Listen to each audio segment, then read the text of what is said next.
जय हेलो दोस्तों, नमस्कार। और हम अपने चैनल पर आप सबको स्वागत करते हैं। और हम छोटा सा बहुत प्यारा गीत है, कारवां नाच गीत गाने का जा रहे हैं। आप सबको कैसे लगे कमेंट में ज़रूर बताइएगा। अगर वीडियो अच्छा लगे तो वीडियो को हमारे लाइक कीजिए और सपोर्ट कीजिए, हमारे चैनल को सब्सक्राइब कीजिएगा।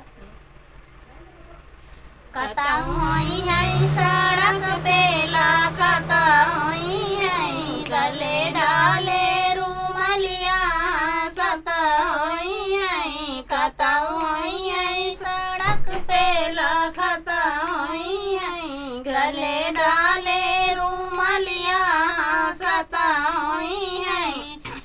चारे महीना राजा गर्मी के दिन माँ, चारे महीना राजा गर्मी के दिन माँ।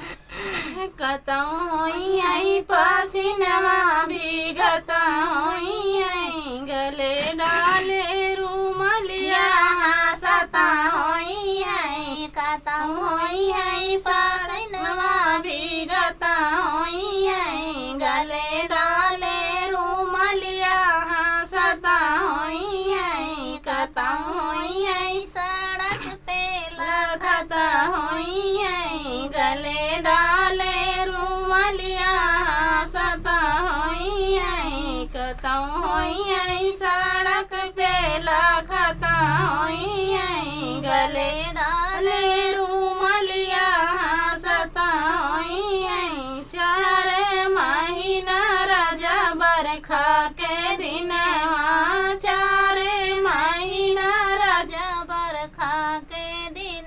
कतऊ होई है सड़क पे भीगता होई है, गले डाले रूमलिया सता होई है। कतऊ होई है सड़क पे भीगता होई है, गले डाले रूमलिया सता होई है। कतऊ होई है सड़क पे लखता होई है, गले डाले रूमलिया सता होई है। चार महीना राजा सर्दी के दिन, चार महीना राजा सर्दी के दिन।